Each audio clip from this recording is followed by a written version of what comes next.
Hello everyone, welcome to re academy. So आज हम देखने वाले हैं mixed MCQ for EPFO exam. काफ़ी इंपॉर्टेंट वीडियो होने वाला है ये आपके ईपीएफओ एग्ज़ाम के लिए। इस वीडियो के जो सीरीज़ चल रही है, इस सीरीज़ से आप अपने आप को इवेल्युएट कर सकते हैं कि आप कहाँ स्टैंड कर रहे हो। जितने भी क्वेश्चन मैंने इसमें डाले हैं सबके सेपरेट पीडीएफ मैं कोशिश करूंगा कि टेलीग्राम पे मैं डाल दूं, तो आप वहां से पीडीएफ ले सकते हो। तो स्टार्ट करते हैं आज का पहला क्वेश्चन। पहला क्वेश्चन हमारे पास है, consider the following statements. Statement 1 है, the world health organisation prepares the global health security index. क्या ग्लोबल हेल्थ सिक्योरिटी इंडेक्स जो है वो WHO प्रिपेयर करता है। सेकंड स्टेटमेंट है, India has been ranked at 52nd in global health security index 2019। तो ये 2019 का जो इंडेक्स आया था हेल्थ सिक्योरिटी इंडेक्स, क्या उसमें इंडिया की रैंक 52nd थी। ये जो क्वेश्चन है, अभी तक जो ग्लोबल हेल्थ सिक्योरिटी इंडेक्स है उसका 2020 का इंडेक्स नहीं आया है, तो ये अभी तक का लेटेस्ट ही है। यहाँ पे आपसे पूछ रहा है कि क्या इंडिया की रैंक 52nd है। कौन सी स्टेटमेंट इसमें से करेक्ट है आपको बतानी है।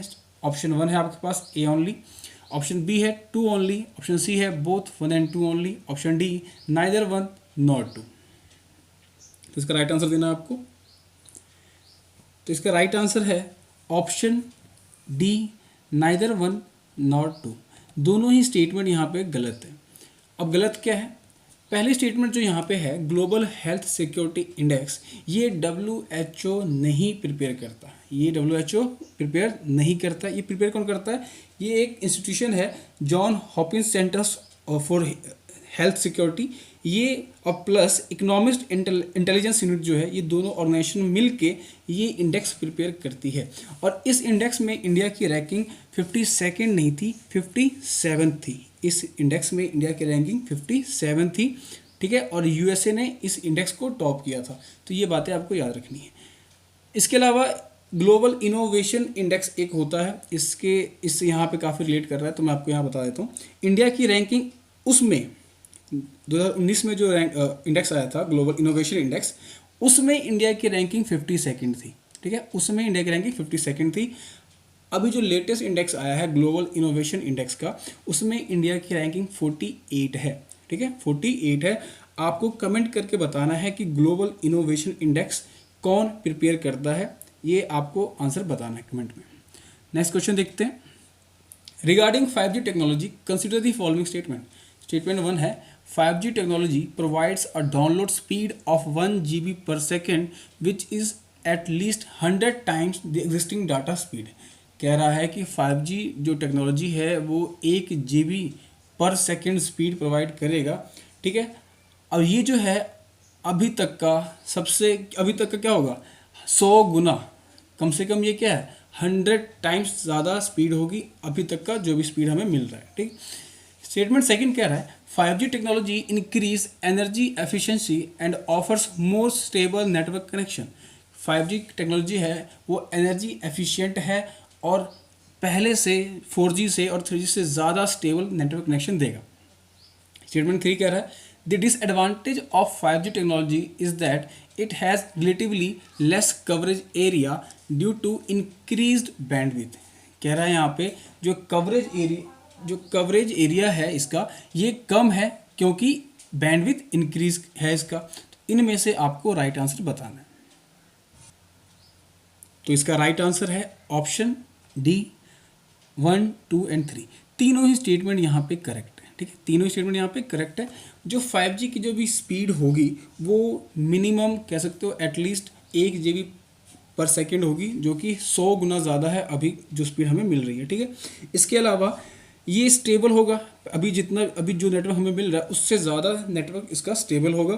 और डिसएडवांटेज भी इसका यही है कि आपको याद कैसे रखना है, याद रखना है कि जैसे बैंडविड्थ बढ़ेगा जो कवरेज एरिया है, जो रेंज है 5G टेक्नोलॉजी की वो घटेगी, ठीक है। तो ये आपको याद रखना है। नेक्स्ट क्वेश्चन है, consider the following statement regarding Rajya Sabha. Rajya Sabha के रिगार्डिंग कौन सी स्टेटमेंट यहाँ पे आपसे पूछ रहा है करेक्ट है, ठीक है। तो करेक्ट स्टेटमेंट पूछ रहा है। स्टेटमेंट 1 है, on November 18, 2019 the 250th session of Rajya Sabha was held. क्या 2019 को इस डेट पे 250वां सेशन हुआ था राज्यसभा का? और क्या इसी दिन राज्यसभा के जो चेयरमैन है वेंकैया नायडू, उन्होंने एक बुक रिलीज की थी जिसका नाम था राज्यसभा जर्नी आफ्टर 1952। क्या ये बात सही है? या स्टेटमेंट 3 है यहाँ पे, Rajya Sabha was formed in 1952 AD. क्या 1952 में राज्यसभा को फॉर्म किया गया था? क्या ये स्टेटमेंट सही है? आपको इन तीनों में से करेक्ट आंसर चूज करना है। स्टेटमेंट 1 है 1 ओनली, स्टेटमेंट 2 है 2 ओनली, ऑप्शन 3 है आपके पास 1 एंड 2 ओनली, ऑप्शन डी है 1 2 एंड 3 ओनली। तो यहाँ पे आपको करेक्ट आंसर चूज करना है। ओके, तो इसका राइट आंसर है ऑप्शन, बताना है आपको राइट आंसर। तो इसका राइट आंसर है ऑप्शन डी 1 2 एंड 3। तीनों ही स्टेटमेंट यहाँ पे आपके सामने बिल्कुल सही है। ठीक है, तीनों स्टेटमेंट यहाँ पे क्या है, बिल्कुल सही है। 2019 को 28वां सेशन हुआ था नवंबर के महीने में। अभी कौन सा सेशन चल रहा है? तो अभी 254 ठीक है, तो अभी 254वां सेशन चल रहा है राज्यसभा का। ये बुक जो है Rajya Sabha journey after 1952 Rajya Sabha publication के अंडर ही पब्लिश्ड हुआ है। ठीक है, और वेंकैया नायडू जी ने इसे रिलीज किया था। राज्यसभा को फॉर्म भी किया गया था 1952 में। ये बात भी बिल्कुल सही है। तो ये तीनों चीज़ आपको याद रखनी है। Consider the following statement regarding स्वच्छ भारत मिशन ग्रामीण।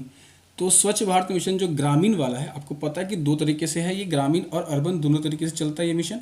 तो ग्रामीण वाले से पूछ रहा है कि पहला स्टेटमेंट है फेज सेकंड ऑफ स्वच्छ भारत मिशन ग्रामीण will focus on water and protocol. क्या ये बात सही है कि जो फेज 2 चल रहा है स्वच्छ भारत मिशन का वो वाटर और प्रोटोकॉल पे फोकस करता है?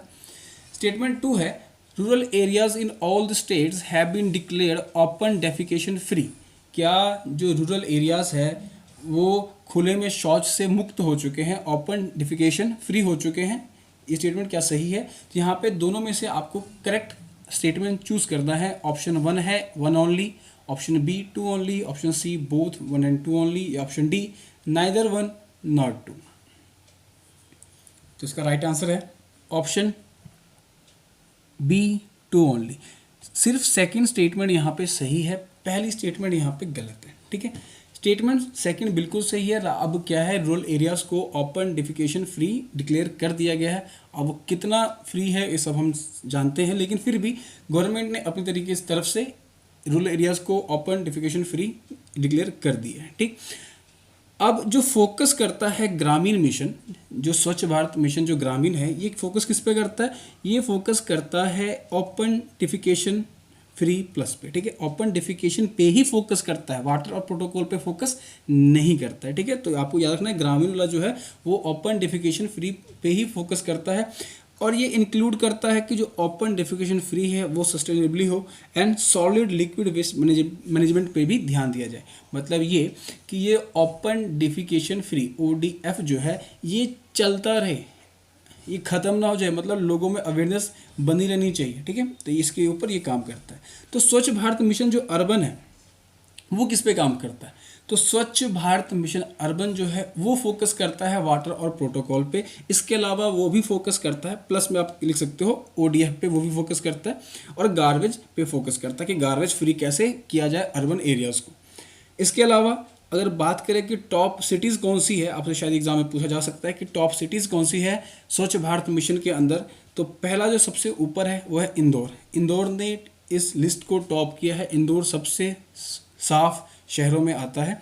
इसके अलावा अंबिकापुर है, न्यू मुंबई है और मैसूर है। तो ये 4 जो स्टेट है ये सबसे साफ सुथरे अर्बन एरियाज़ में आते हैं। ठीक, नेक्स्ट क्वेश्चन देखते हैं। लास्ट क्वेश्चन है ये, consider the following statement related to the Cartosat 3। जो कार्टोसेट 3 जो है ये इसके रिलेटिव बताओ कि कौन सा स्टेटमेंट यहाँ पे सही है। स्टेटमेंट 1 है आपके पास, Cartosat 3 is an earth observation remote sensing satellite. क्या ये बात सही है कि कार्टोसेट जो 3 है वो एक अर्थ का ऑब्जर्वेशन करने वाला रिमोट सेंसिंग सैटेलाइट है? या statement 2 the imageries of the satellite will be use to cartographic application urban and rural application infrastructure planning coastal land use and regulation. या जो इमेजेस जो इससे मिलने वाली है हमें, उसका यूज़ हम लोग कैटोग्राफिक एप्लीकेशन में करेंगे, अर्बन एंड रूरल एरियाज में करेंगे, इंफ्रास्ट्रक्चरल प्लानिंग में करेंगे। ओवरऑल कह रहा है क्या हम इसका यूज़ मैपिंग वगैरह में करेंगे? दोनों में से कौन सा स्टेटमेंट यहाँ पे करेक्ट है आपको बताना है। ऑप्शन 1 है 1 ओनली, ऑप्शन 2 है 2 ओनली, ऑप्शन 3 है यहाँ पे आपके पास both 1 and 2 only, option D neither 1 not 2। इसमें से करेक्ट आंसर आपको बताना है। तो इसका राइट आंसर है option C both 1 and 2।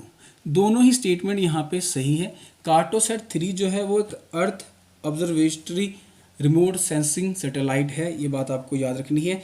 3rd generation का सैटेलाइट है, इसलिए यहाँ पे 3 आता है। इसके अलावा इसका यूज़ जो होगा वो कॉमर्शियली यूज़ करेंगे इसको, कॉमर्शियली नैनो सैटेलाइट ये क्या है सन सिंक्रोनस ऑर्बिट में मूव करेगा, ठीक है। इसके अलावा आपको याद रखना है कि ये मैपिंग के लिए मेनली यूज़ किया जाएगा, इसलिए यहाँ पे लिखा होगा कि ये यूज़फुल होगा कार्टोग्राफिक एप्लीकेशन, अर्बन और रूरल एप्लीकेशंस जो होंगे इंफ्रास्ट्रक्चर प्लानिंग के कोस्टल एरियाज़ को देखने के लिए, तो इसका मेनली यूज़ मैपिंग के लिए होगा। तो यहाँ पे दोनों स्टेटमेंट यहाँ पे बिल्कुल सही है। तो ये थे आज के 5 एग्जाम लेवल के क्वेश्चन। ये सीरीज़ ऐसी चलती रहेगी। इस सीरीज़ को देखने के लिए आप चैनल को सब्सक्राइब कर सकते हो, वीडियो को लाइक कर सकते हो, और इस वीडियो की PDF अब प्लस इसमें जो क्वेश्चन है जैसे 5G टेक्नोलॉजी के ऊपर, उनसे रिलेटेड जो भी PDF होगा वो मैं टेलीग्राम पे कुछ देर में अपलोड कर दूंगा। तो आप वहाँ जाके इस वीडियो की और इस वीडियो में जो कंटेंट है उसका PDF आप ले सकते हो। तब तक के लिए ख्याल रखिए, स्वस्थ रहिए। Thank you.